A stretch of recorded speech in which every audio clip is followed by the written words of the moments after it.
3 million years from Earth, the Red Dwarf podcast, thanks for the memory.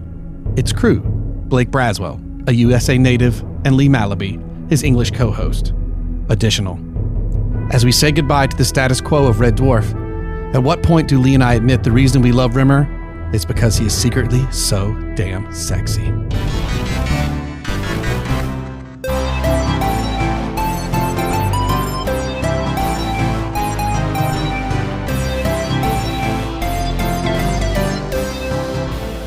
What's up, Smegheads, and welcome to Series 7 of Thanks for the Memory, a Red Dwarf podcast, where we rewatch every episode of the BBC comedy show Red Dwarf and discuss them. Hi, Blake. Yeah? You can introduce me. Oh, no. See, look, behind the curtains, we screwed up our normal recording schedule, and I'm all out of sorts.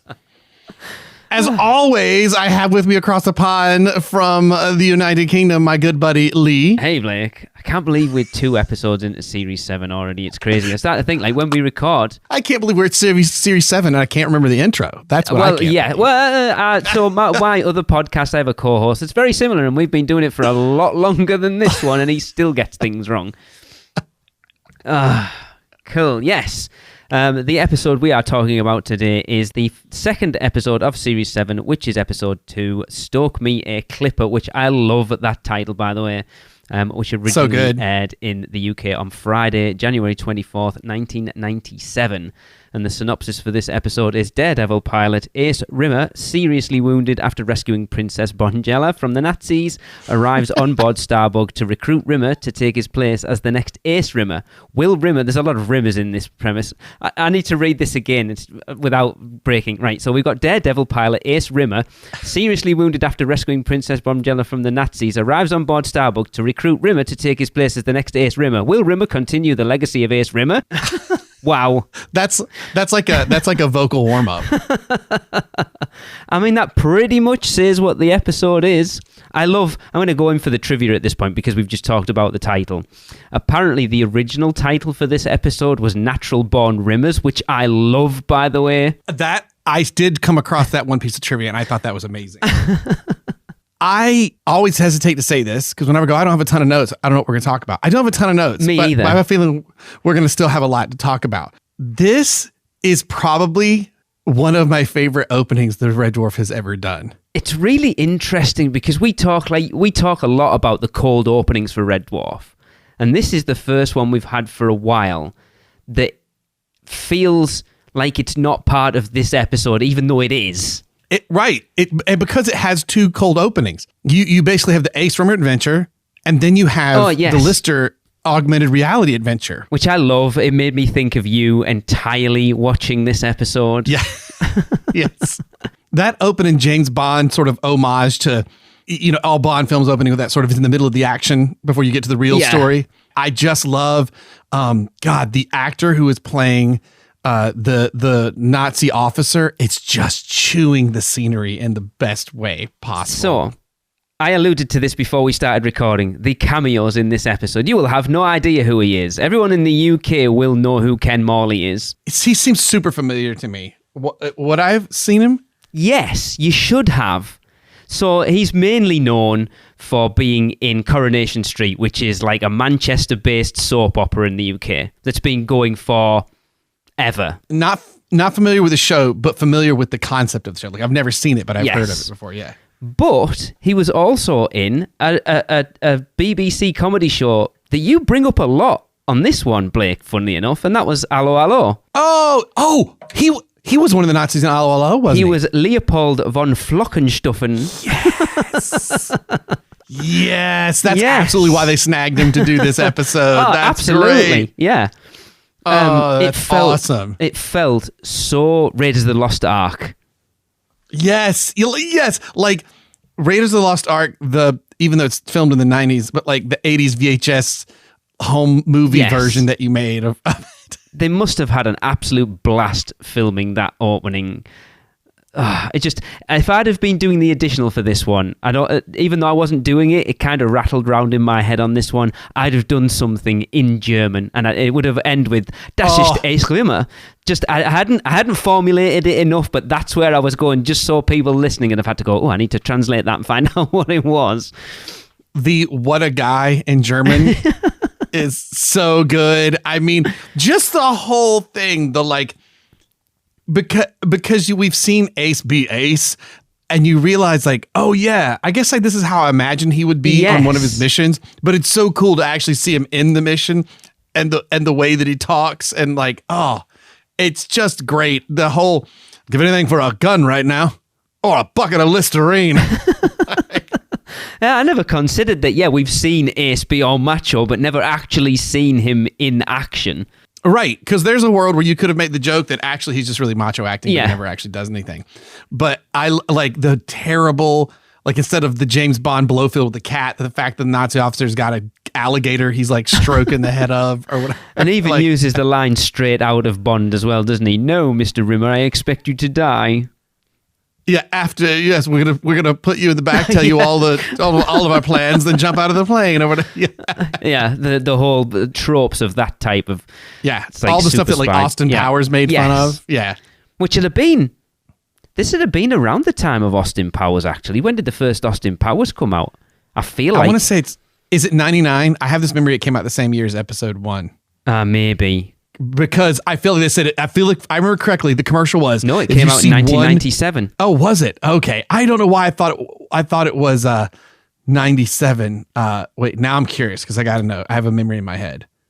Yeah. There it is. Austin Powers 2 came out in 99 because the trailer was, if you see one movie this summer, make sure it's Star Wars. Yes. If you see a second movie, come see Austin Powers 2. Yeah. Spy the Shag. Yeah, that's what it was. So it's really interesting that these came out in the same year. Oh, Lee, by the way, episode 1, Star Wars. Don't forget it. We have a direct connection with this episode.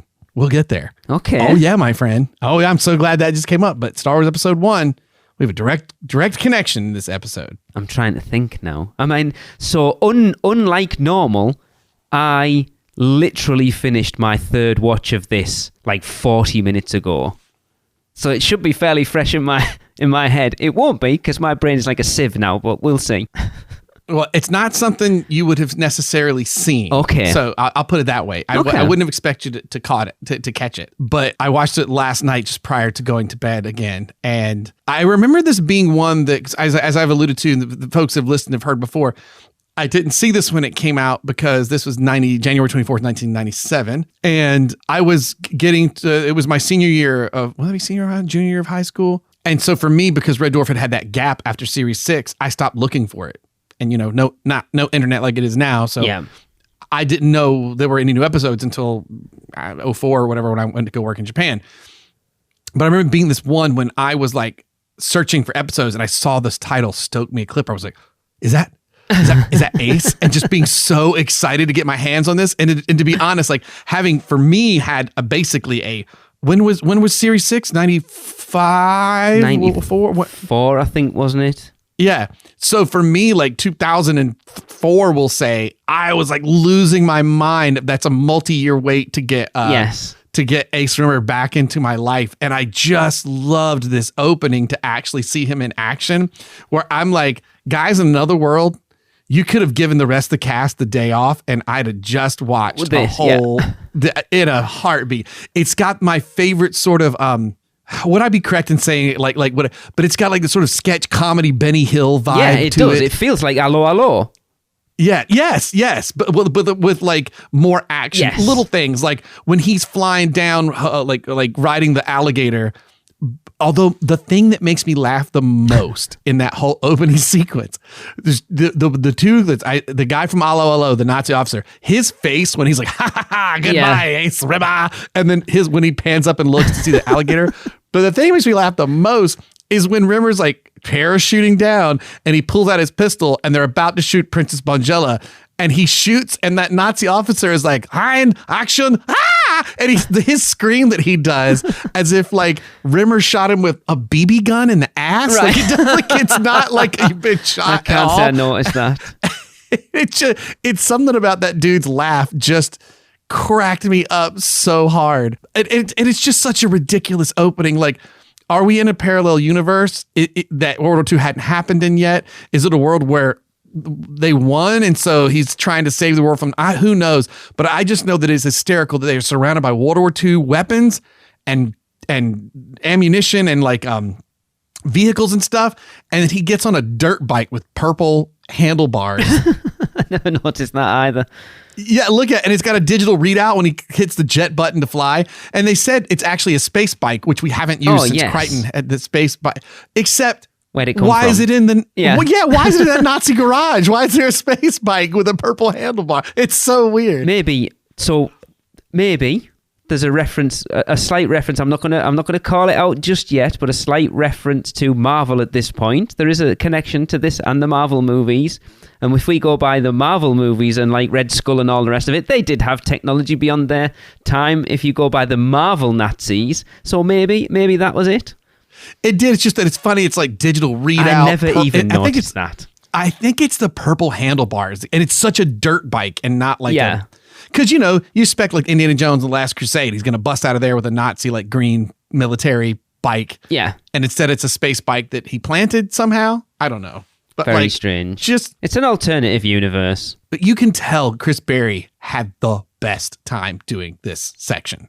I think he had the blast doing this whole episode, because what I noticed about this, and I didn't like Rimmer in this episode, he didn't feel like Rimmer, but I felt like, so being Halloween, I'm going to reference a movie. So the first time I ever watched The Shining, I'd been told that Jack Nicholson was amazing in it. And you watch the first half an hour of The Shining and he's so kind of deadpan and not really doing anything. And I realised by the time you get to the end of that movie that he downplays the first half an hour so that when he does that transition, it feels so much bigger. Yeah. And I kind of felt Chris Barry was doing that in this, that he was downplaying Rimmer to make Ace even more of a caricature. Yeah, so that by the time you get to, Rimmer, he looks even bigger, or Ace Rimmer looks bigger. I will say the most Rimmer thing moment is an unspoken line. It's when he's looking at the screen and Ace Rimmer's on the screen and you see the back of Chris Berry's head and the face he makes as he turns around. It's like, it could have been Rimmer from episode 1 of series 1. Like it's funny that you say that. I felt like this is the most early series Red Dwarf feeling episode that we've had in quite a while. Do you think because Ace pushes one way, so it pushes him with Rimmer the other? Maybe. That it makes it feel, like you said, that it gives that feeling to it. Because there's so many references to like older things, like you said there, Princess Bonjela. We haven't had that reference for quite a while. That's an early Red Dwarf reference. There was another one. So just Ace coming back into it, and that's what I was going to. I love how well these series get written. That you have characters in it that only ever appear in maybe one episode when they first come on, and then disappear, and you don't see them again until they like, we love that character so much, we need to bring them back. So Ace Rimmer being one of them, Dwayne Dibley being the other. Yeah, and in your brain, they're so huge, but this is only the third time we've seen Ace Rimmer. And only the second time, the real Ace Rimmer. Well, in quotations, but like, or inverted commas. Is that what you guys say? Yes. I remember saying that to an American friend of mine. I was like, what the hell are inverted commas? You can tell I've been watching a lot. I've randomly watching a lot of like Channel 4 game shows like Countdown and stuff on YouTube. Wow. So my lexicon has shifted a little bit. I've just become obsessed with anything Bob Mortimer, and so I just watch that's stuff fair. Bob. Yes, he is hilarious. Yeah. He is from Tracy's hometown of Middlesbrough, actually. So Middlesbrough, yeah, that's where she's from. Yeah. So yeah, he's hilarious. He seems to have resurrected his career out of absolutely nowhere, and now he's everywhere. Yeah. And people love him. So last night I was watching some Countdown and some Taskmaster that he was on, and just like feeling very Anglophile over here in America. I need to watch. There's a series on Amazon Prime where it's like a group of comedians in a house. It's like Big Brother, but they all have to make each other laugh, but they're not allowed to laugh. I need to watch that. I watched the one that he was on. Jimmy Carr is like hosting, but I watched when Bob Mortimer was on. I need to see it. his is brilliant. But it's funny because this does tie in that we're sitting there, we'd watch this episode of Red Dwarf. I was like, I'm not quite tired yet. So I just go on YouTube and there's like a compilation of like, Bob Mortimer's greatest hits between Countdown, Taskmaster, and Don't Laugh, I think is what it's called. Something like that. Yeah. For the one you're talking about. And at some point I'm watching like, my God, if they were making Red Dwarf today, he totally would have had a guest experience doing. Absolutely. You know what I mean? Like because he looks like he could walk out of a Red Dwarf episode. Yep. Just his vibe. It's like, I love Richard Ayoade. I could see Richard Ayoade being in Red Dwarf as well. Yeah, absolutely. Anyway, back to the moment in hand. But yes, it's funny how, like you say, Ace Rimmer feels like this huge character, and yet he's barely in it. Dwayne Dibley feels like, if you mention Dwayne Dibley to anyone who's seen Red Dwarf, will immediately know who he is, and he's only been in 2 episodes. Yeah. I probably know most of his lines because he's only been in a few episodes, but I feel like they're all classic lines. Yeah.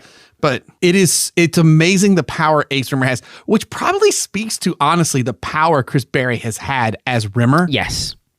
And to that extent, Danny John Jules as the cat. These such defining like characters, so that when you do the opposite, you love the opposite as well.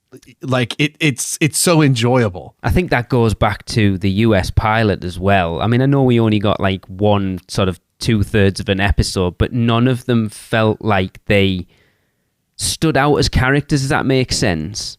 Yes, because even we said early on, like, man, the cat doesn't have a lot to do, but you can see who he is. Just absolutely. Yeah. Yeah.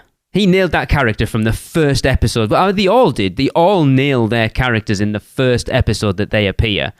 And can I just say, I love that we got that brilliant long letter from a listener. Oh, yeah. Who was like, enjoying this, but I really hate you for making me watch the US pilot. And we've had a few people comment on that, and it's like, we're completely with you. It was terrible. I love how we get Princess Bonjella's first name as well. It's Beryl. Beryl Bonjella. What a British name. I've never met anyone in my entire life who's called Beryl. Beryl. It's so great. I'm gonna sneak that name into a script somewhere because oh my God. I so friggin' funny. And we haven't even gotten past the cold open. Nope. Like this whole bit 5 minutes. is 5 minutes feels like it's half the episode to me. Like, but how many times that's what makes this episode feel like an old school episode. How many times did we say in the first 2, possibly 3 series where you felt like one specific bit of one episode was a whole episode, and it wasn't? I mean, very specifically, the Garbage Pod Waiting for God episode is the one we allude to the most, where those feel like 2 separate episodes, but they're not. The one episode, and this feels the same as that. And so that makes you wonder, do you feel that this was... So which one left at the end of the last season again? Rob Grant, right? This is Doug Naylor, I believe. Because we've kind of said this before, that you can kind of see the influences of each one moving into this series. Do you feel that particularly I think I may be getting this backwards, but Doug Naylor, co-creator, I want to make sure, was he on? Yeah, I can't remember which one 7? Walked away. This was before Doug even produced Series 7. Okay, so yeah, I think Doug stayed on, Rob Grant left. So they both wrote the 2 books together, but then the 3rd and 1st books they did separately. Like Doug Naylor wrote, did he write the backwards one? I got it backwards, but and there's one I think called Almost Human. I can't remember who did what, but particularly I remember reading those books and then going, oh, Series 7 makes so much sense to me now. Okay, because you could see this is. And then conversely, you could go back through series 1 through 6 and go, I can tell whose jokes are whose almost. Yes. Because when you read the two of them writing a novel alone, and you see what, one of them really leans into that sort of wordy English sort of wordplay, and then the other one slapsticky. Yeah. And so it's interesting because obviously I think some of the wordplay is in here, and then I think the slapstick stuff is the stuff that needs more work in some of these. Like Series 7, they're just not quite as like clean. Which kind of tells you that was Rob Grant's thing then. Yes. Which for me, then if that's the way it looks, that the Doug Naylor stuff is the stuff that I prefer more from Red Dwarf. So that's possibly where you feel that this feels like an early... I'm interested to get into the rest of these episodes now then, to see if they all kind of lean more into feeling like early series, because I can't remember them. I'm really trying not to like look ahead to what people think about. I know that post Series 6, most people are not as... They don't like them as much as Series 6. But I'm trying to stay away from specifics, because I don't try not to have my mind colored, because I do remember being excited that, oh no, there are new episodes I've never seen, and being like, well, this isn't quite my Red Dwarf. But now that I don't have that expectation of a copy and paste of the first 6 series, it is interesting to watch these and sort of see how I feel about them, as it were. A perfect example, I really did not like the second and third Pirates of the Caribbean film, because I wanted something different based on what the first one had given me. Yep. But I just recently introduced my daughter to the first 3 of those, and we did the second and third, and she really liked them, and I very much enjoyed them from a different... because you're watching them for what they are, not what you want them to be. Yes. And it's so, especially for those of us, you're fans of stuff, it's so hard. It is. Because you're like, give me more of what I want. But then at some point you go, God, you guys just doing the same thing over and over, right? There's like kind of a no-win scenario when you're a creator for something like this. Because it's funny you mentioned Star Wars. Star Wars is the prime example. So we get The Force Awakens, and The Force Awakens is effectively A New Hope with a new skin on it. Yep. And then everyone complained that everything that got set up in Force Awakens never gets paid off in the second and the third one. The Last Jedi and whatever the last was. I can never remember. Is it... Rise of Skywalker. And I never know which one's which, to be honest.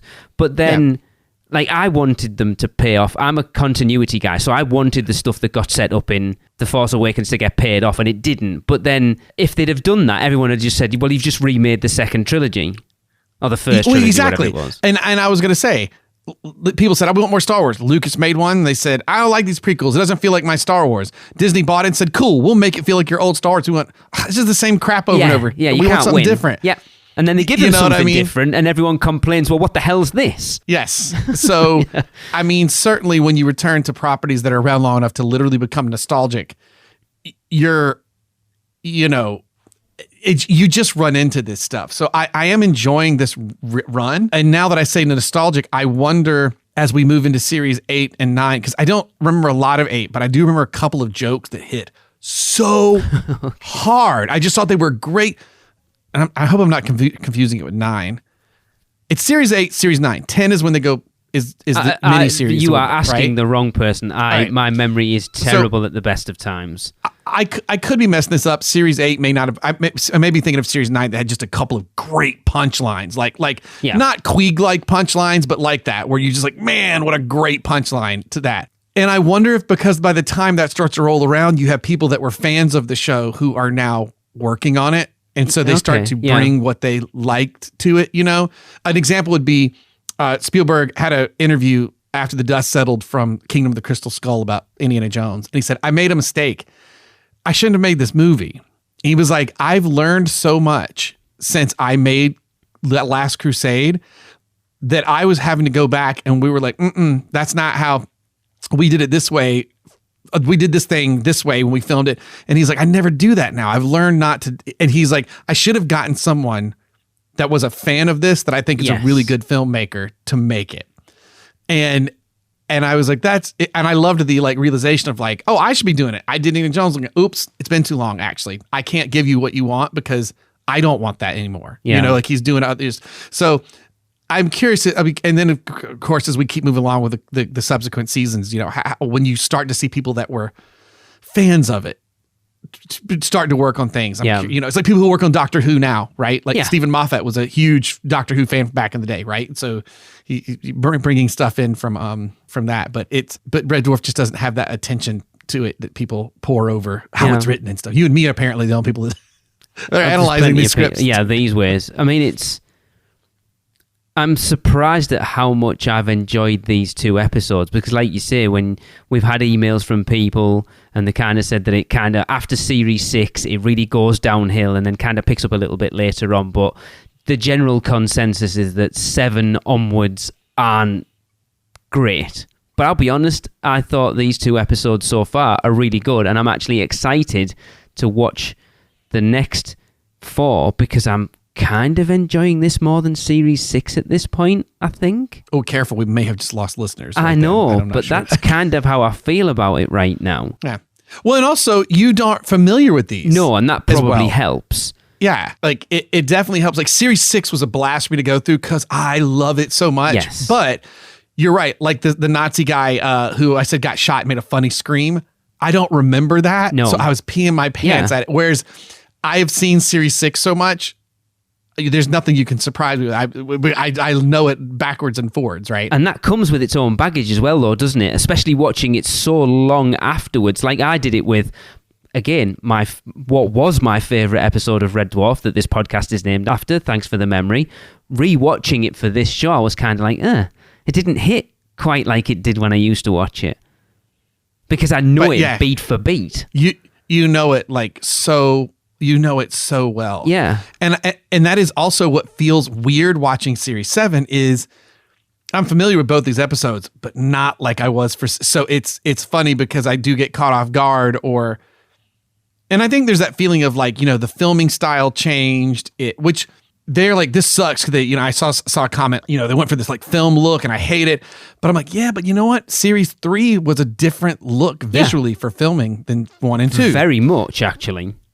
And it was for the better. So I do think one of the best things Red Dwarf does, to compare it actually to Doctor Who, is that it did keep changing with the technology of the time, which is interesting. It means you can probably never really recapture that original vibe totally that you wanted. No, not at all. But again, it's like me watching my daughter really enjoyed those Pirates of the Caribbean 2 and 3. And I'm like, the story I was expecting wasn't what happened, and I didn't like them. She's just like, these are great. Because she's watching it from fresh eyes, having never seen them before, with no preconceived ideas, and just enjoying them for what, especially being as young as she is, she's just enjoying them for what they are. And fairly back to back, right? I had to watch those movies, every 2 years apart or something like that? Yeah.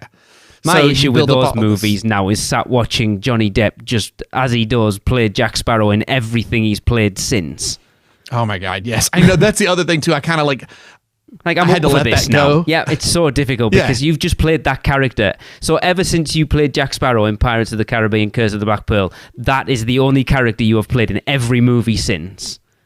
So I'm working on a version of Christmas Carol that I've written up for an adaptation with like 4 people, and it's like it's sincere, but it's comedy because with only 4 people, you like it's interactive. There's a bit of pantomime in it, and that you grab audience members to do stuff.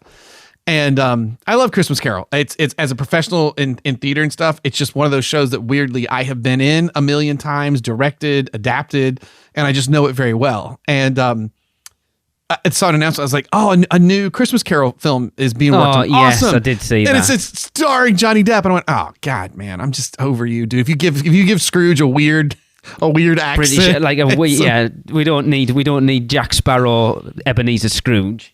I know. Oh, bah humbug, savvy. I was like, oh, no. I tell you what, forget about the name. Yeah, we don't need any of that. Anyway, back to Red Dwarf. So moving on to the bit that again reminded me of you when they go into the AR and we get the whole Renaissance Fair thing was like, Brian Cox, what are you doing in this? Brian friggin' Cox. And isn't that the lady from Coupling? Yes. Okay. She's relatively famous in the UK. I don't think I've ever watched Coupling, but I know her face from just being around things. She's one of those where sometimes an actor doesn't need many lines to own a part. She's great. Hysterical. That whole "I'm Lister of Smeg." And one night with your good lady, and she's like, "We accept." And he's like, "Well, can we not talk about this?" Don't you trust our good night? Well, yes, I think so. See, I don't like Brian Cox. He annoys me. I can't stand him, but he just I don't think he's a particularly good actor. But the fact that he's in this, having been in so many like Marvel movies and stuff at this point, and funnily enough, breaking the fourth wall. As it is Halloween, I have a plan of getting off this podcast. As I said, my good lady wife is currently in South Korea, so she's many, many, many miles away from me. So I'm gonna get myself a drink, I'm gonna get myself some snacks, and I'm gonna watch Trick or Treat, which Brian Cox is also in. I forget he's in that. Oh, yeah, we're trying to figure out what horror movie we're gonna watch tonight after we get done trick or treating. That's a good one for Afton, actually, because it's not super scary. No, and she'll like Sam. She'll think he's cute. She was almost Megan for Halloween this year because she liked that movie so much. But you could she's a Fox superhero. You could introduce her to Terrifier if you really want to traumatize her. Oh, yeah, we really want to go this. But tonight I'll be dressed as a pirate roaming around with her as a villain to her Fox superhero. But Brian Cox he was perfect. He's really for that funny. Role. Yeah. In this, he's very understated, but like he has the gravitas to like work as the king. Yes, I think I'm supposed to be Camelot. I'm not sure, but it doesn't. I never considered that, but yeah, it probably is. But I like all the just all the video game jokes of like I got my cheat codes and all this very 1990s Nintendo. Yeah, I know the moment of Crichton just being totally grossed out by Lister, like this is sick, just sick, like. It's the whole the knight's mount or horse cheat, whatever, and it's that little donkey thing. It's brilliant. It's hilarious. So good, so good. And there's another thing that kind of for me shows Doug Naylor's approach to the writing of the script as opposed to Rob Grant's, because we've a first football reference in this that we've had for a very long time, when a king's then disembowel him and feed his innards to the crows, and they all go, "Hey!" And he's like, oh my god, it's worse than playing Leeds away. Oh, it's worse than playing away at Leeds. Yes. And I was like, we haven't had a football reference for a while, and that's like, that makes you think that the football fan was obviously Doug Naylor. So what have we had? We've had a Spurs low to Tottenham, that is. Yeah. We've had a Spurs reference. Was there an Arsenal reference at some point? Yeah, I feel like there was. There was a Peter Beardsley joke. Yeah, and so then we got a Leeds joke. Yeah, wasn't there a Kevin Keegan? I feel like there was a Kevin Keegan reference. I might be getting that mixed up with the Peter Beardsley one. I just love the very the Liverpudlian response of Lister when he's like, "Bring me this knave's manhood on a plate." Yeah. Hey, steady now. It was so good. It's like, it feels like 3 different episodes all mashed together, but it all works really well. And everything is set up. Like, it feels like this is a nothing, but it's set up. You kind of almost forget about the artificial reality suite. And I love that no matter what they travel on, they've got some way to play a video game to get that into the humor. And I feel like that conceit of virtual worlds, I'm almost positive carries into Series 8. I know it does for 9, but like that just keeps that keeps happening, like that kind of stuff. And I love too, we've just done this timey-wimey thing to reference Doctor Who, where because their future selves killed themselves and it caused a rift in time, which we know made the Starbug cargo hold bigger than it had been. It's also it's just changed things. There's an artificial reality suite now that's in this dark room. And I love they could not build a set, so it's a dark room with 2 chairs, so you can't see that it's just a sound stage. Yep. Friggin' love it. It's so good. Listed of Smeg. It's such a weird episode, but again, it feels like an early Red Dwarf episode. It really does. It does, because it has that feeling of throwing a lot of stuff at the wall and seeing what sticks. But none of it feels out of place. Like you say, by the time you get to the end of it, you understand it's all played its part in creating the overall story. I tell you what, one thing it did make me think of this, and I'd forgot for a second of where we are, because we've been so detached from it for quite a while now. It's like, I forgot this show is called Red Dwarf, yes? Yeah, and we haven't been on Red Dwarf for quite some time now. No, we get a Holly mention because during the funeral for Rimmer, we talk about Holly and Red Dwarf. Yep. But we didn't even mention that they're trying to find Red Dwarf. No mention of that. No, it's kind of like we've accepted we are where we are now, and we're just going to... I mean, Look, I've said this to you before. My memory of these moving forward is very, very foggy. I don't even remember if we get back to Red Dwarf. I feel like we must do. Otherwise, you might as well just change the name of it to Starbug. They should have called it Red Dwarf: A Starbug Adventure. Right, Starbug: The Future Adventures of Red Dwarf. Yeah, that would have been perfect. It's actually a funny title like in that, and of itself. Yeah, that would have been funny. If they'd have done like an opening scroll to the beginning of Series 7, like they did for the beginning of Backwards, where you couldn't really read it, and had something where, like, Red Dwarf is gone and Starbug is taken over. So now, moving on, the further adventures of Starbug, a Red Dwarf adventure. Yeah, that would have been funny. But I do find this episode super enjoyable. There's so much stuff happening. The fact that, like, I mean, we haven't even gotten to the main plot, which is Rimmer or Ace showing up, and he got wounded. His whole, damn it, that's my favorite top.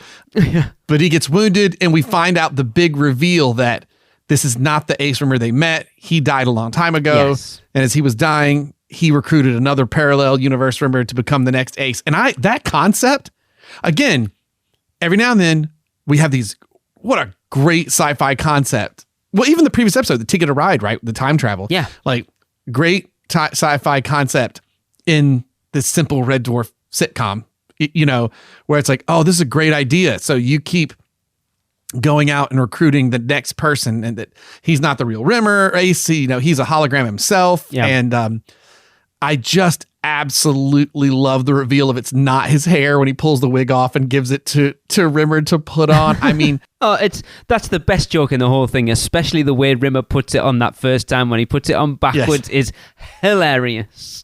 Yeah, try turning it around.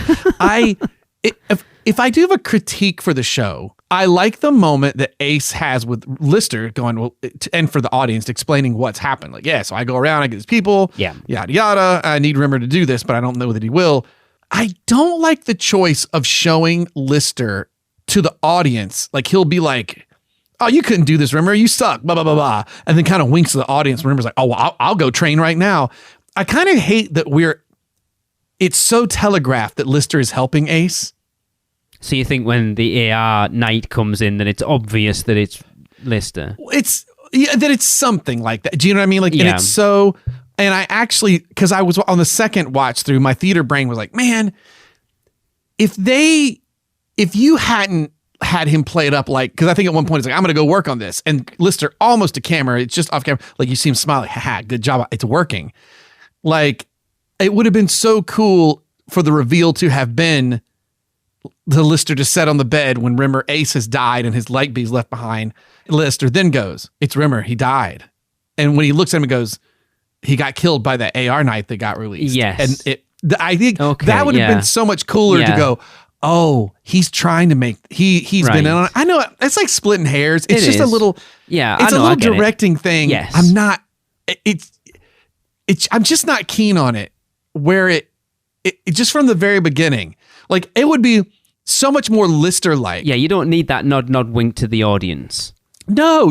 And because also old Lister and Rimmer, I mean, him coming in and being like, that is hysterical that he thinks you could do this. Like, that doesn't feel wrong. No. Right? For Lister to feel that way. But obviously knowing that it's him knowing what it is doesn't make it feel as genuine as if it would do if he just walked in and gone, there's no way you could be Ace Rimmer, what the hell? Yeah, I guess I kind of don't like the fact that from the get-go, Lister's like, you know what, Rimmer can do this. I've been proud of that guy. Like, that's almost how it feels from the get-go, as opposed to being like, what an idiot, and then the end being like, okay, I'm gonna, no, this is the thing. And I get that. It's the only thing I don't. Okay. It's one of those things where to me, it takes it from an episode that I'm like, I enjoy to like, oh, that would be classic if there was just a bit more reveal that Lister was in on it. Tiny little thing, but it would have, if you didn't find out until the very last minute that he was in on it, and then you go, oh, he is a heart. Like, you obviously feel for the whole episode that Lister genuinely doesn't think Rimmer can do it. But then to get the reveal at the end of like, I knew you could do it. Yeah. Like, because then it would make that final, which we don't ever get scenes like this. It would make that final scene where the two of them are on the gantry looking out. Yes. And he's like, I don't know if I can do that. Like, it was so inevitable because the way Lister was acting that kind of a scene was coming. Yeah. It would have been cooler to be like, oh man. And then he hosts the funeral, gives him a promotion so that Lister or Rimmer can see he's given him the promotion. Like, that's really sweet and cool moment. Yeah, it is. I wish Lister had come across as more sincerely like, you can't do this. And then we find out the little thing at the end. It's little things, but that's my only like. No, I get that. Yeah, it would have been interesting to see it that way. I'm just looking through the trivia. Actually, it's interesting that they've said that this is a direct sequel to Dimension Jump, because at the end of that episode, he says that he has billions of other Arnold Rimmers to meet, which foreshadows obviously this, because at the end of this episode, you see how many there has been prior to that one. Yeah, that was a really cool sci-fi kind of concept too. That like that the ring of this planet is the Rimmer coffins. Yeah. Which I thought that whole special effect, go with me here, it looked very much like a Terry Gilliam Monty Python animated sketch. That whole animation looked like Monty Python. Yep. I don't know what it was about it. It's because it's early CGI, so it's more cut and paste of those little assets. So it feels like which is exactly what Terry Gilliam used to do. Yeah. Yeah, it's just being done on a computer, but it's the same. It's like the same thing. But that's a cool sci-fi concept. I mean, now we're inundated with multiverse, right? Of course. And now but I don't know that I was following much media that had multiverse as a concept. Probably nothing at that point. No, I don't think so. Maybe like some comic books, but like but if you weren't into that stuff, you wouldn't. I love how Rimmer refers to him as Captain Smug Git. It's hilarious. Yeah, it's like, I've just checked the inventory. We've only got 3,000 vomit bags, and I don't think that's going to be enough. And him just hitting his head when he's like, "Hello, told you to smoke me a kipper." How are they? And him just banging his head on the controller. It's like, my favorite joke is Ace comes in. He's like, "What have you been up to?" And he's like, "Oh, I've been really busy. I've been doing this, and I've also been alphabetizing our alphabet soup, taking each individual letter and separating it, and then putting it in with its fellow letters. So you've just left them all together. Then basically, is what you've done." I like my favorite one-liner was it's when Rimmer's like Ace is on the bed, obviously dying, and real Rimmer Prime, whatever you want to call him, says. So you're dying, this is so-and-so, your brain moves faster than a nun's first curry. I missed that joke. Such a great Ace Rimmer line. It's just such a your brain moves faster than a nun's first curry. I was like, I got to write that down. I did not even catch it the first time I saw it. I caught it the second time. I was like, that's a quality line. So I'm going to bring us back to a segment we haven't had on the show for a long time, Blake, and I'm not sure whether you will. So there's a potential Britishism here. I don't know whether you'll know. So I can't remember exactly where it is in the episode. This is what I told you. I've literally only finished watching that episode like an hour ago, and it's already disappeared. So where Rimmer's talking about, he's like, "Oh, would you like some scones with some clotted cream and jam? A Battenberg." Yep. Do you know what Battenberg is? Oh, I don't know what a Battenberg. I heard that last night and went, I don't know what that one is. I wondered if you would. So it is. It's a quintessential 80s dessert. It is. So it's like four. Like rectangular. I'm trying to describe it. I'm going to tell you what it is, and then I want you to Google what a Battenberg looks like. But it's like four long sponge cakes with like marzipan in between, and then wrapped in marzipan. Now Google it and have a look at it. It's pink and yellow, right? It is so nice. Battenberg cake. Yes, Battenberg. It's so hard to describe. But that sounded extremely British to me, by the way. Oh, it is incredibly British. Oh, yeah, look at that. I feel like I've seen the chocolate version before. I didn't know there was a chocolate version, but that... Well, at least in the pictures of this, but a checkerboard pattern. I've just never been a fan of marzipan, so I... Really? I can understand that. As a kid, I loved Battenberg cake, and I knew... So again, this goes back to what we were talking about earlier. It just shows you a lot of the jokes that were early on were Doug Naylor's stuff. That were very British. Yes, yeah. That British humour was obviously coming from him. It's really interesting. I tell you what would be interesting now, to have seen what Red Dwarf would have become if it was Doug Naylor that walked away and Rob Grant remained behind.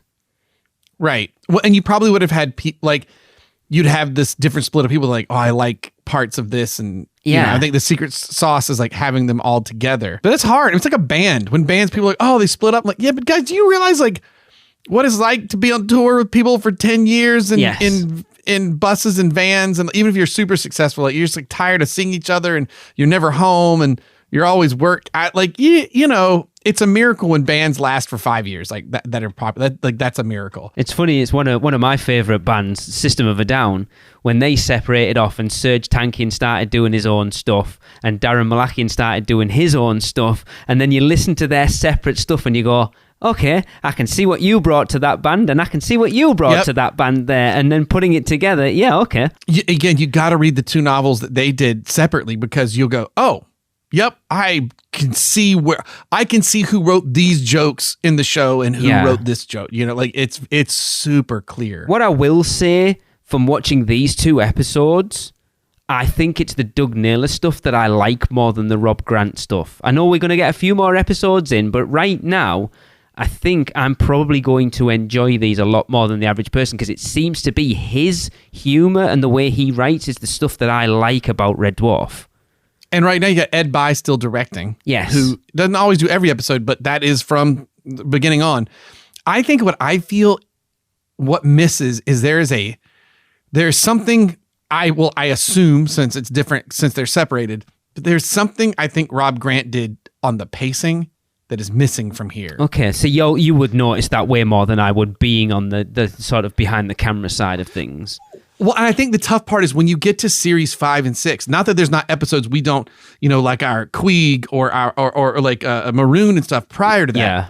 But from an overall level, not individual moments of the episodes, 5 and 6 are so tight rhythmically, timing wise, as well as and character and story, that when people go, I love these moments. I think a lot of it is not even necessarily this story is better than Queeg or that. It's just, you can just feel everybody's on the same page making this thing happen. Yeah. You know what I mean? Mm-hmm. The cast has been doing it long enough. The writers are writing for them, the production and all that kind of stuff. And I do feel like when 7 comes back, which is, they had a gap. So I think this would have happened any way you slice it. There's just a pacing feeling that's like slightly off. I will make actors I'm directing here nuts because obviously I'm doing this Dickens show that I'm doing right now. It's a meta show in that you are, as a guest coming into, we have this old Victorian mansion. It's set in 1868 or something. And the idea is that Charles is coming over for a reading tour, Charles Dickens, and brought these famous performers from the time period from England with him. They are putting on a show for you. So we're admitting we're putting on a show, right? So that if things go wrong or whatever during the show, you can lean on that. But I am sitting there with these kids, like watching and directing and stuff, and I'm like, I'm going to make them nuts. I just wish I could lock them in a room with like Red Dwarf, the Carol Burnett show, I don't know, some old Monty Python sketches, some like, Are You Being Served? But just to be like, I don't know how to tell you, you need to be more like this. Yeah. And I realized one of the shows I said it was American, but like there's a pattern and a pace to things and like letting things, because Dickens, I mean, there are so many jokes in that story that are verbal jokes, because obviously you were supposed to be reading it, right? And you can just feel the difference in Americans who do not play with their language like you do in England struggle forget the accent alone, but struggle to deliver it in a way like, you just sound so American, despite the fact you're doing a pretty good like English, like sort of BBC RP accent right now. It just does not ring right because of like how it's being delivered. And there's like a pacing thing with that when it's like hitting on all levels. And I do feel like that it feels a little different in series 7, but it's probably because you've got so many different people working on it, even though you've got a couple of core people that were there. Yeah. It's interesting moving forward, but like I say, I'm really enjoying them so far. And again, it could be me too. Like you say, it could be a case of the fact that I'm not super familiar with them. But then I wasn't really with series 6 either, honestly.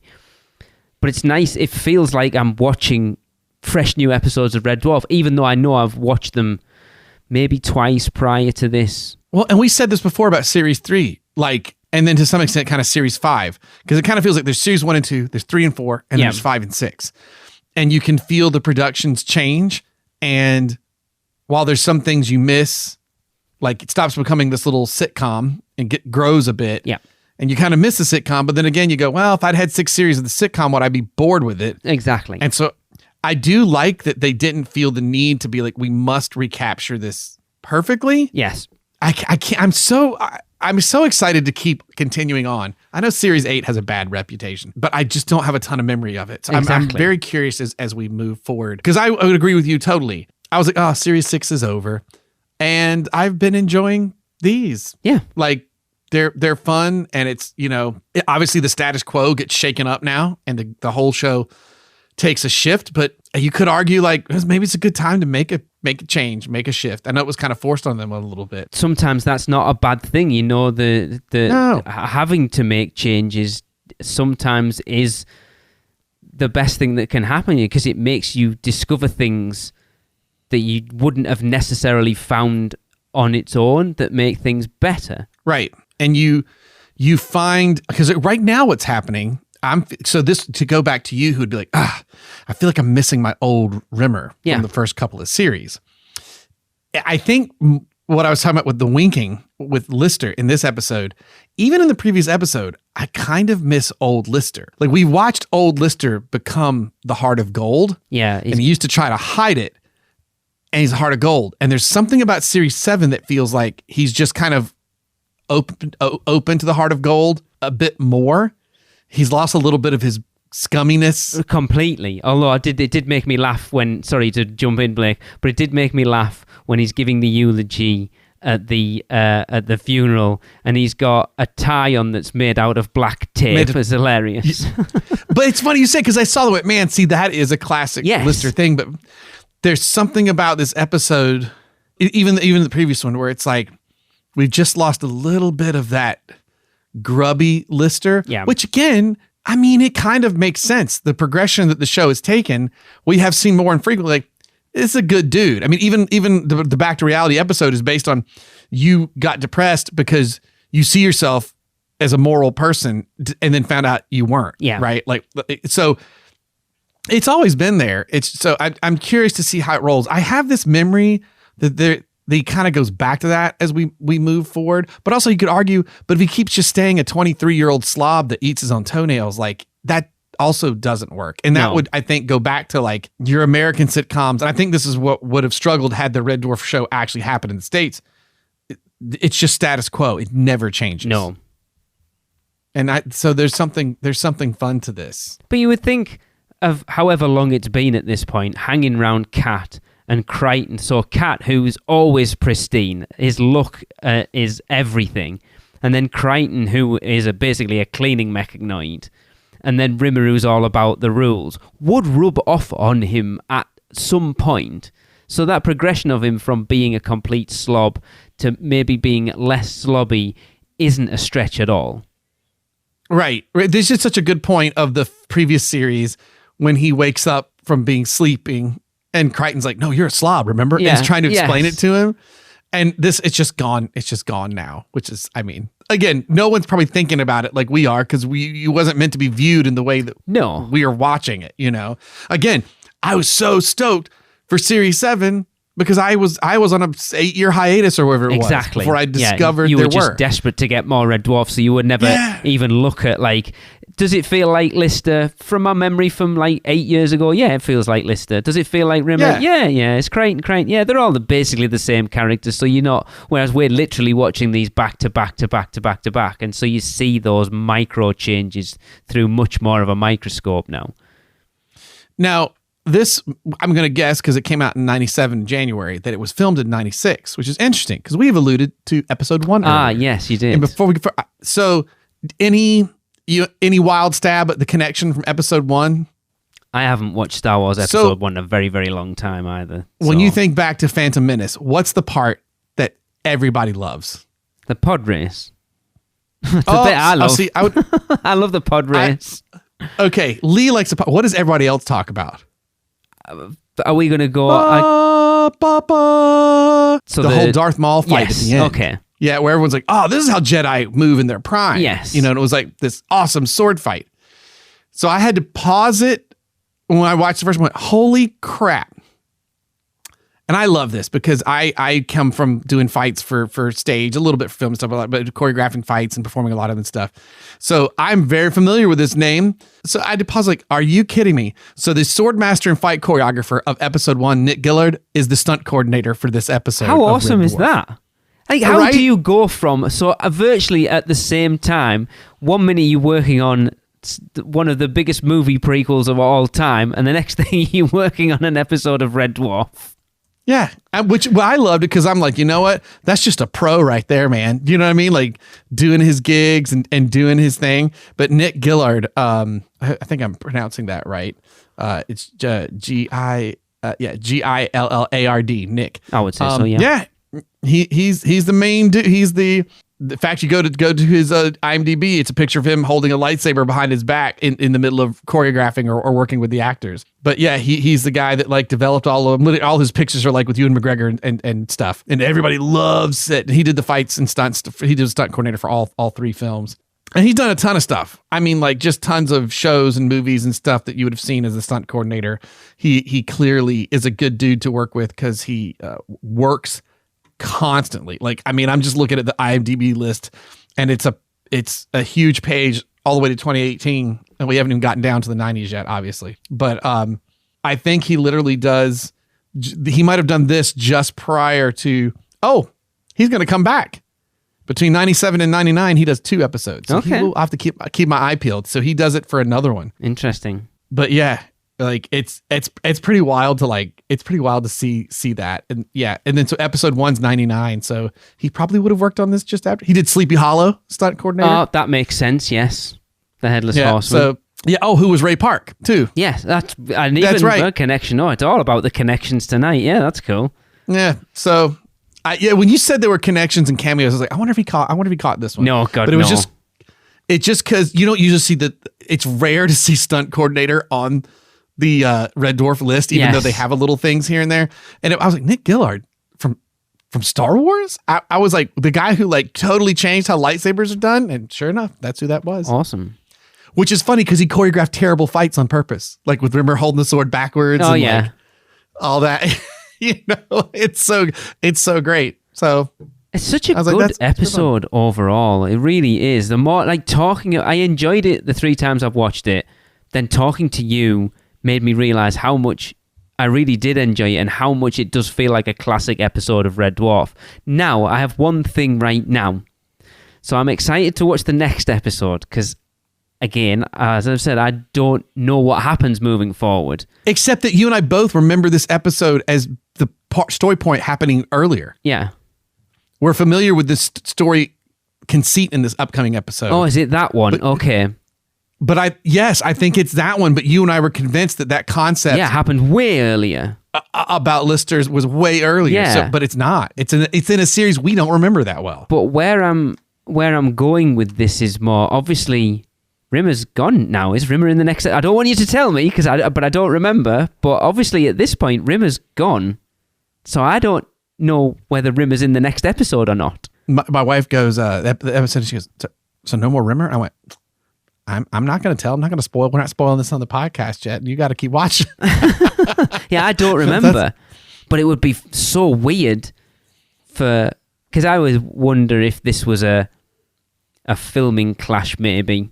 Because he would have been doing Britas Empire around this time. So this is close to Tomb Raider. That would make more sense. Because then he wouldn't have had to disappear. Because I'm assuming in my memory that he does come back. So I'm assuming the Tomb Raider thing makes much more sense. But anyway, I don't want to spoil it, but I don't remember him if he's in the next episode. And I haven't looked. I might watch Ouroboros tomorrow. Because that's what I enjoy about doing this podcast as much, is that as soon as we've finished recording these, I can now go and watch the next 2 episodes. I know, right? I know. I'm very excited to hit the next 2 as well. Yeah, I am. I want to learn more, but I obviously don't because I am weirdly trying not to spoil myself, even if it's just like I don't even want I remember that happening. Yeah. I'd rather experience it the first time I watch it or rewatch it. Yeah. But it is again, it's a long time doing the thing, and I again, I think shaking things up a little bit is like, I mean, I remember again stumbling across these for the first time, like, oh, I got to see more. Did I miss something? What did I miss? Because I don't even know if in those days, if it really was like series 6 and 7, did it really like lay out what things were? It may have just been the start of that early 2000s because you were selling DVDs and VHSs, you know, of them. But I was excited because it's different, you know? So, and so right now I'm enjoying it. I'm trying not to let any, you know, because I'm just familiar enough that I'm not ruining myself by expecting something that isn't there. Yes. So that helps a little bit. Because we should be doing more different stuff instead of the damn same things over and over. And the argument is that if you want to watch that stuff, there's 6 previous series for you to go and watch if that's what you want. Yeah. Yeah. And I mean, honest, some of those hard to tap, man. How you ever going to do a Marooned again? You know what I mean? Not. Like, it's not that show anymore. It's like you're never going to have a Queeg again. You're never going to have a Thanks for the Memory again. You're never going to have those And if you did do a Marooned, you would just be like, well, it's just a Marooned. They're just doing Queeg again. Yeah. Do you know what I mean? Like, it wouldn't be, And they've done a really good job of doing so many episodes and none of them really feeling like... Even this could have felt like a rehash of the other Ace Rimmer episode, and yet it doesn't at all. It feels like a continuation. No, we learned more about him. Yeah. You know, like the history, which also sets up like a world where, and I don't know the answer to this, does Ace come back? Yeah, I don't remember either. Do you know what I mean? And I don't know, do we have other Ace Rimmers that come in, you know? Because they could. It's not this one. It's a different one, you know? Interesting. I do like the idea that in all the universe, if prior we had set up, oh, Rimmer, if you had actually just done the thing you didn't want to do and been demoted the 1 year, you would have turned into this guy. Yes. You wish you were. But what this implies is that actually in all the infinite universes, Rimmer sucks. This one did not, and he started the snowball of convincing other Rimmers to be better. Yeah, because it's that thing of why out of all the Rimmers in all the multiverses did they go to this one? Because he's the least likely to want to do it. As opposed to you felt like they probably sucked and Ace was the exception to the rule. Yeah. And now it's like, nope, it's the other, or they may all have been better, than Rimmer. Yeah. And he was exceptional, but instead it's Ace that was who then perpetuated this. I mean, it's kind of, and weirdly, I mean, that conversation on the gantry thing, how am I trying to say this? Like when he accepts being Ace and he's admitted to Rimmer, I mean, to the Lister, like obviously Lister knows that he's not really Ace. And they have the conversation on the gantry, and then he goes down to Kat and Crichton, who he could just be honest with them, but he chooses not to be and stick to the funeral and all that. There's something adorable about it. Just the whole like, I don't know, would you want to do that? Would you want to do this? And even though, all right, boys, Stoke Me A Clipper. I love that. I'll be back for Christmas is brilliant. It's the best cock-up of that line ever. It's so good, and there's something kind of sweetly adorable about it. I don't know any other word to use it, but there is like, I don't know, it's like this kid putting on his dad's clothes or something, and like his dad's old work clothes, and he's going to go on his first day at a job. I mean, that's what it feels like, kind of. But that's also that thing, isn't it, of how earnest that whole funeral scene is, that if you were watching this for the first time, you could potentially watch that and go, this feels real. This feels like it could be the end of Rimmer.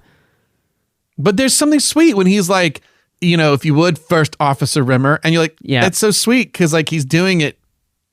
He knows he's doing it, and the real Rimmer is actually there. You know what I mean? Even if the other guys don't. But then even more, that's paying him a compliment even more because he knows the person that he's giving that first officer to is there and appreciates what he's doing. Yeah, it is super cool. It really is. And as much as it's like, oh no, is there no more Rimmer? If you were going to write him out, this is probably as good of a... I agree. I agree. It's really well done. I love Lister's, like, he's like, he didn't have many friends, and those he had were with him at the end. Even Rachel, which I guess is his widow. And the Rachel always thinks to get the puncture repair, get it on standby. But stuff like that, Rachel's been mentioned, what, twice, 3 times? 3 times, maybe, I think. But yeah, has become such a famous character among... So good. It's a really good episode. as we've said before, and this is actually a good segue to the next episode, it is amazing to me in this rewatch so far how many things I'm convinced are, to use the kids' parlance today, baked into the lore of Red Dwarf that actually weren't in it that much. No. You know, Kachansky gets kind of a couple of episodes where she's important, the memory of her, and then she isn't really important, but she does show back up again in things of like the side, the ones that make you see stuff that isn't really there. Why am I forgetting those Sirens. creatures? Sirens. Yeah. Thank you. But like that, like there's stuff that you feel like, well, this must have been in most of the episode, and it isn't. No. It's just little bitty things, or I guess the other Kachansky would have been them going to the planet back in time, stepping through the time portal. Yeah. But you feel like it's enormous. And Ace, it's enormous, but it's 3 episodes. 1 with Ace, 2 with Rimmer having all his, neuroses pulled out, makes him Ace. But it's wild to me because the lore feels so concrete, but it really isn't in. Yeah. A lot of those pillars aren't actually in many episodes. We're like, this is 38 episodes in at this point. Yep. And yet he's been part of 3 out of that, like barely a 12th of this entire series. It's crazy. Is it 3 or 4 that Ace appears in? The first one, I'm trying to even remember now. Dimension Jump, right? Yeah, I feel like that was series 3? 2? I think it's 3 too. 1991. Oh, dude. Lee, it's series 4, episode 5. Okay. That's correct, but that's what I mean. Like, so yeah. It was way past the halfway point of the episodes that we've seen so far, but it feels like Ace has been around for a long. That's what I mean. Like, there's something about the lore points or moments that you hit in this show that feel like they've been a part of it for so much longer. And yet they really aren't. Yeah, damn. Yeah. Oh, that's true. Because we were surprised at how quick we saw Ace again with that episode where they get, so that's crazy. wild to me. Yeah, it really is. We're only like two series, like 12 episodes, 12. It's 14, right? We're 14 episodes away. Yeah, crazy. Ish, something like that. Yeah. But that's bonkers. Yeah, but it feels so much more important, or like really it's been around does. longer. It's crazy. Yeah. Yeah, this was. God, I love this show. This was a really good episode, and I'm like I say, I was 4, 5, and 6 aren't my favorite series, but I watched them. I enjoyed them. This feels like we're going back into old school a little bit, and I'm enjoying them more than I have the episodes prior to this. I know that's probably sacrilege, and everyone's listening is like, "Oh my god, does Lee even like Red Dwarf?" I've been called out a few times for like because I love series 1 and 2 so much that I'm kind of disparaging on the rest of them. And literally, someone's commented, "It's like I don't even think Lee likes Red Dwarf." I need you to, so it's great that we've partnered on this, because I need you to absorb that, because they're getting people like, why is an American talking about this? So I need you to absorb those hits. Oh, well, that's fine. I've got thick skin. I'm used to it. I've been podcasting for a long time. I have thick skin at this point. If I was the Yank saying that, it would be no bueno. It would be like, what is this guy? Yeah, you're the one that knows more about this stuff than I do. But I do. I think at the end, I'm just like, man, I do. I just love this show. Show's great. It is. It's awesome. And like, again, I came out of this, like I said earlier, going, I really enjoyed that episode. And then we sit and talk about it, and I go, do you know what? I really enjoyed that episode. I have definitely walked away from this sometimes, and that night gone back and watched the episode we just talked about again, because I wanted to see it. Yeah, with some of the things you might have mentioned or whatever. Exactly. Yeah, and I haven't done that yet, but yeah. Awesome. Well, now you can go back and look at all the sword fights in this and be like, that's the guy that choreographed Darth Maul. Yeah. Awesome. Cool. So what did you give it, Blake, out of 10? I always feel like I have to qualify it when I do this. 7 ace holes out of 10, but that's a strong 7. Like, I really do like this episode. I just have to go, where does it gets hard the more of these we have now to go, where does this sit next to Maroon for me? Where does this sit next to Queeg? Yep. It's tough. So I say a very positive 7 out of 10 is where I'm sitting at it right now. I will agree. I nearly give it an 8 there, but then I feel like when you look at my top 5, I don't think it's as strong as most of them. But it's like if it was 7.999999999. Yeah, I agree with that. It was you almost talked me into it before I said it. Because you don't realise how much you enjoy something sometimes until you actually talk about it after the event.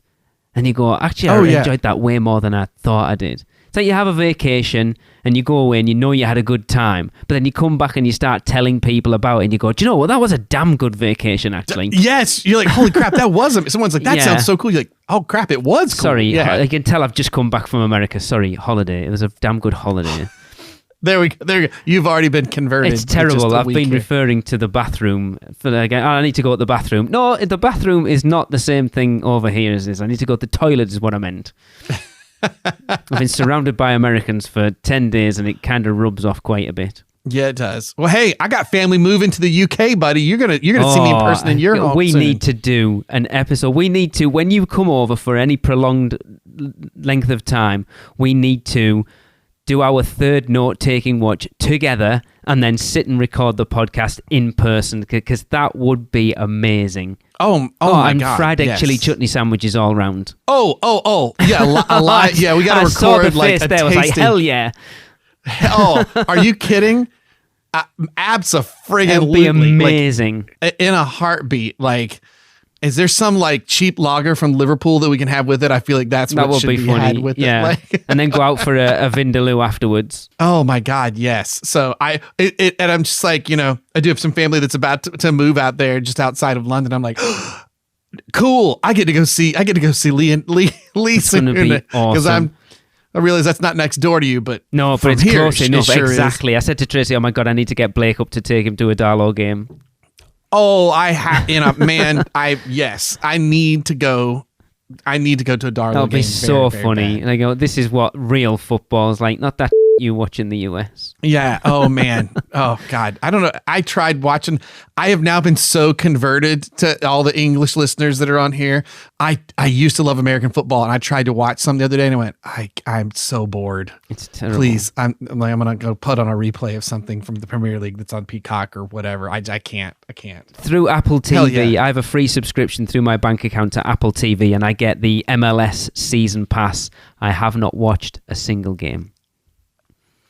It's that thing. I was there in Orlando when they were winning championships in their lower league, and now that they're in the top league in MLS, God love them. I support them. When I go back to Orlando, I like to go to matches. I would love to go to a game. It's hard to watch. It's hard. Well, that's a whole separate podcast. Yes, to get into. It is. But that's you have a podcast to talk about that stuff, Blake. Yeah, we just got to get you on it. We need you on it. I know, that would be cool. Awesome. Cool. Oh, always a delight, my friend. It was I enjoyed such this. a blast, yes.